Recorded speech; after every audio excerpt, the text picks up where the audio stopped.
कल के लेक्चर में हमने स्टडी किया था मोबिलिटी एंड करंट का expression in terms of drift velocity and mobility. आज के लेक्चर में हम उन दोनों के न्यूमेरिकल्स देखेंगे कि न्यूमेरिकल्स को हमें कैसे सॉल्व करना है। तो फर्स्ट न्यूमेरिकल है, in a Bohr model of hydrogen atom the electron circulate around the nucleus in a path of radius 5.1 into 10 raised to the power minus 11 meter at a frequency this much revolution per second, calculate the equivalent current. तो numerical को solve करने के लिए सबसे पहले हम क्या करते हैं कि जो भी चीज़ें दी हुई हैं हम उनको लिख लेंगे यहाँ पे सीक्वेंस में। तो हम लिखते हैं सॉल्यूशन। सबसे पहले देखते हैं कि क्या क्या चीज़ें दी हुई है। इन्होंने बोला है कि in Bohr model of hydrogen atom, hydrogen atom के बोहर मॉडल में the electron circulate around the nucleus, nucleus के अराउंड में रिवॉल्व करता है। ये न्यूक्लियस और इसके अराउंड में कोई भी एक इलेक्ट्रॉन रिवॉल्व कर रहा है in a path of radius. Mean सबसे पहले इन्होंने रेडियस दी है, रेडियस को हम रिप्रेजेंट करेंगे आर से। आर की वैल्यू दी है 5.1 into 10 raise to the power minus 11 metre. फिर इन्होंने बोला है एट ए फ्रीक्वेंसी, फ्रीक्वेंसी को हमने रिप्रेजेंट किया न्यू से। Nu is equal to 6.8 into 10 raise to the power 15 revolution per second. Calculate the equivalent current. अब हमें यहाँ पर करंट कैलकुलेट करना है। आपको एग्जाम में यहाँ पे कंप्लीट लिखना पड़ेगा रेडियस ऑफ ऑर्बिट और फिर ब्रैकेट में लिखना है आर, फिर फ्रीक्वेंसी ऑफ रिवोल्यूशन और फिर ब्रैकेट लगा के लिखना है न्यू। अब हमें करंट की वैल्यू निकालनी। हमें पता है कि करंट का फॉर्मूला क्या होता है, क्यू बाई टी।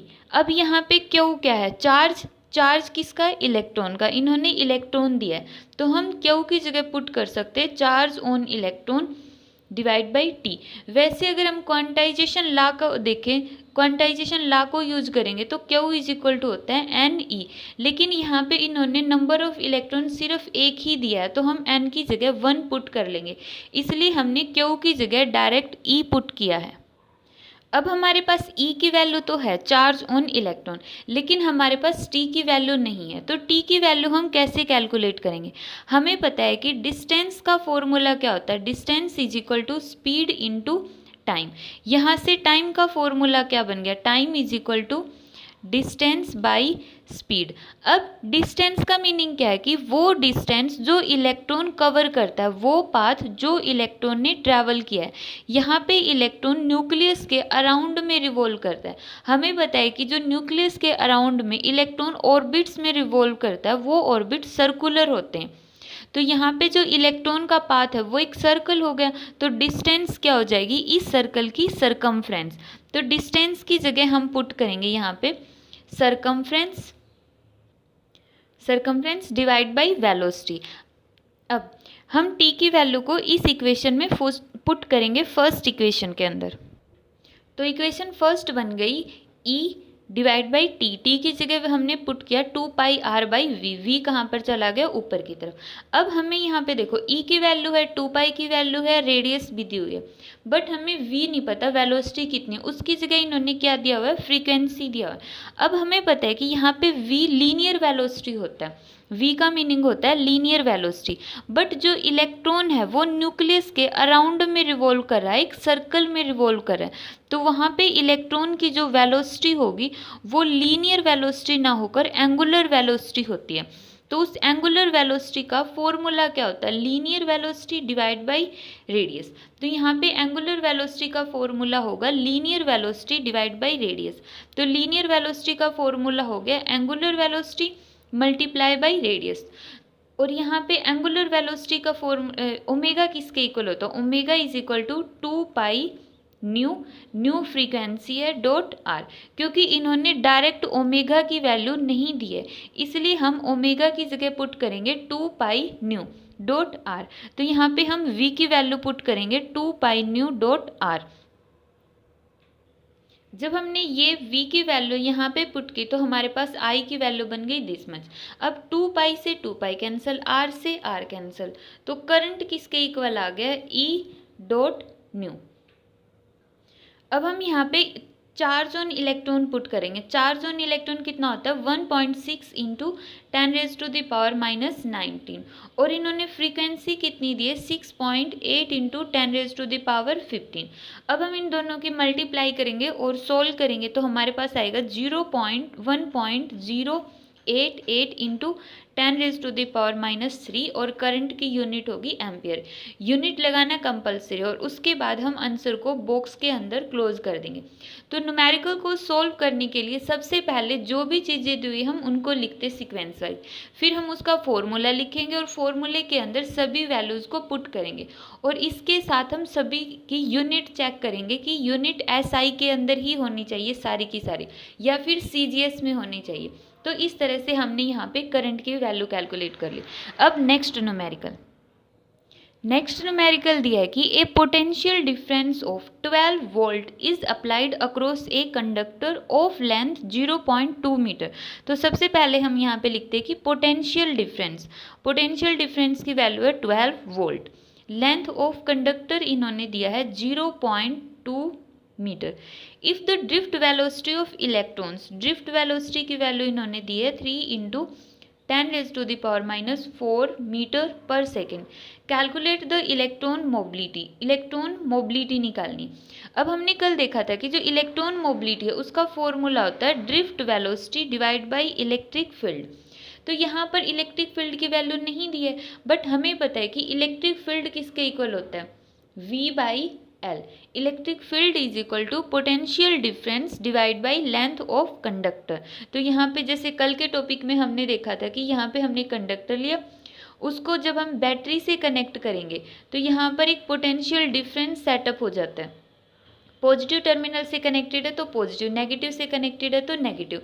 यहाँ पे positive to negative electric field develop हो जाएगी। तो इलेक्ट्रिक फील्ड का मैग्नीट्यूड कितना होगा कि यहाँ पे जो इलेक्ट्रिक फील्ड जनरेट हुई है वो कितने मैग्नीट्यूड की इलेक्ट्रिक फील्ड बनी है, उसको हम कैसे निकालेंगे, जितनी वोल्टेज की हमने बैटरी लगाई V डिवाइड बाई जितनी लेंथ ऑफ कंडक्टर V/L, तो इतनी ही मैग्नीट्यूड की यहाँ पे इलेक्ट्रिक फील्ड सेटअप हो गई। तो मीन्स इलेक्ट्रिक फील्ड का फॉर्मूला क्या होता है V/L।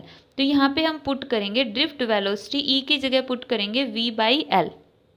अब हम इसके अंदर सभी वैल्यूज पुट करेंगे। Drift velocity is equal to 3 into 10⁻⁻4, length is equal to 0.2 and potential is equal to 12। Point को हटा के यहाँ पे आ गया 0, तो कैंसिल करेंगे 60, 3 से कैंसिल करेंगे 20, तो यहाँ पे कितना आया हमारे पास आंसर 10⁻⁻4/20। और जब हम इसको सोल्व करेंगे तो ये 0 ऊपर जाके कितनी हो जाएगी 10⁻⁻5, तो 1/2 0.5 इंटू 10⁻⁻5, ये आ गया इसका आंसर। मोबिलिटी की यूनिट क्या होती है metre square per volt per second.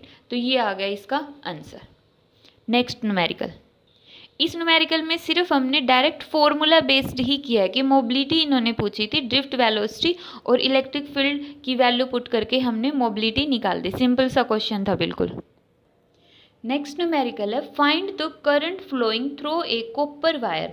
सबसे पहले इन्होंने क्या बोला कि करंट निकालना है, तो करंट निकालना है, हमने लिख लिया। उसके बाद लेंथ ऑफ वायर कितनी है 0.2 मीटर। एरिया कितना दिया इन्होंने, area is equal to 1 mm²। अब इन्होंने देखो यहाँ पे जो लेंथ है वो तो मीटर के अंदर दे दी और एरिया किसके अंदर दे दिया मिलीमीटर स्क्वायर। तो इसका मतलब मिलीमीटर स्क्वायर को हमें मीटर में कन्वर्ट करना पड़ेगा।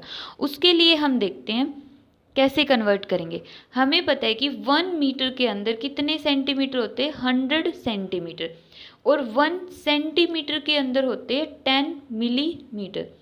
जब 1 सेंटीमीटर में 10 मिलीमीटर होते हैं तो 100 सेंटीमीटर में कितने मिलीमीटर होंगे, तो 100 से मल्टीप्लाई कर दिया, कितना आ गया 1000 मिलीमीटर। तो 100 सेंटीमीटर की जगह हम लिख सकते हैं 1000 मिलीमीटर। इसको हम पलट के लिख सकते हैं कि 1000 मिलीमीटर के अंदर 1 मीटर होता है। तो 1 मिलीमीटर में कितने मीटर होंगे 10⁻³ मीटर। इन्होंने बोला मिलीमीटर का स्क्वायर मीन्स दोनों साइड स्क्वायर करेंगे। अगर हमने दोनों साइड स्क्वायर किया तो 1 mm² is equal to metre square divide by 10⁻⁶। अब देखो, अगर हमें मिलीमीटर स्क्वायर को मीटर स्क्वायर में कन्वर्ट करना है तो क्या करना पड़ेगा, 10⁻⁶ metre square. 1 mm square is equal to 10⁻⁶ metre square. यहाँ पे ये याद रख सकते हो या तो कि 1 मिलीमीटर किसके इक्वल होता है, 10⁻³ मीटर के इक्वल होता है। Means 1 millimetre is equal to 10⁻³ metre, और 1 मिलीमीटर स्क्वायर मीन्स दोनों साइड स्क्वायर कर देंगे। या फिर इस तरह से समझ में आना चाहिए कि हमने निकाला कैसे है। नहीं समझ में आई तो दोबारा से देख लेना इस पोर्शन को। नेक्स्ट, अब इन्होंने बोला है कि बैटरी कितने वोल्ट की दी हुई है, 4 वोल्ट की बैटरी दी हुई है। मोबिलिटी ऑफ इलेक्ट्रॉन दिया, मोबिलिटी ऑफ इलेक्ट्रॉन है 4.5 into 10⁻⁶ metre square per volt per second. उसके बाद इन्होंने दिया है कि number density of electrons mean N की वैल्यू इन्होंने दे दी 8.5 इंटू 10⁻28 पर मीटर क्यूब। अब इन्होंने पूछा है करंट की वैल्यू, करंट का क्या फॉर्मूला होगा जब हम मोबिलिटी की टर्म में बात करते हैं। तो कल हमने देखा था कि करंट का फॉर्मूला बनता है NEAVD, ये तो ड्रिफ्ट वेलोसिटी की फॉर्म में होगा। अब हमें पता है कि मोबिलिटी इज इक्वल टू होता है drift velocity divide by electric field. तो ड्रिफ्ट वेलोसिटी का फॉर्मूला यहाँ से क्या बन गया, mobility multiply by electric field. तो यहाँ पे हम ड्रिफ्ट वेलोसिटी की जगह पुट कर सकते हैं mobility of electron multiply by electric field. अब हम वैल्यू पुट करते हैं। हमें n की वैल्यू पता है, n is equal to this much. E की वैल्यू भी पता है, चार्ज ऑन इलेक्ट्रॉन। A की वैल्यू इन्होंने एरिया दिया हुआ है, मोबिलिटी भी दी हुई है, इलेक्ट्रिक फील्ड नहीं दी हुई। बट हमें पता है कि इलेक्ट्रिक फील्ड का फॉर्मूला होता है V/L। अब V की वैल्यू इन्होंने दी है 4 वोल्ट और लेंथ कितनी दी है 0.2। पॉइंट हटाएंगे तो यहाँ पे 0 कितना आ गया 20 वोल्ट पर मीटर। तो हमारे पास E की वैल्यू भी हो गई। इन सभी की वैल्यू हम इसमें पुट करेंगे। N की वैल्यू यहाँ से उठा के पुट कर दी। चार्ज ऑन इलेक्ट्रॉन हमें पता है कितना होता है 1.6 इंटू 10⁻⁹ कूलम। एरिया की वैल्यू इन्होंने यहाँ पे दे दी, मोबिलिटी भी दी हुई है और इलेक्ट्रिक फील्ड की वैल्यू हमने निकाल ली। जब सभी वैल्यूज़ को पुट करके हम इसको सोल्व करेंगे तो करंट की वैल्यू आएगी 1.2 एम्पियर। सिर्फ कैलकुलेशन करनी है, वो कर लेना। Next numerical.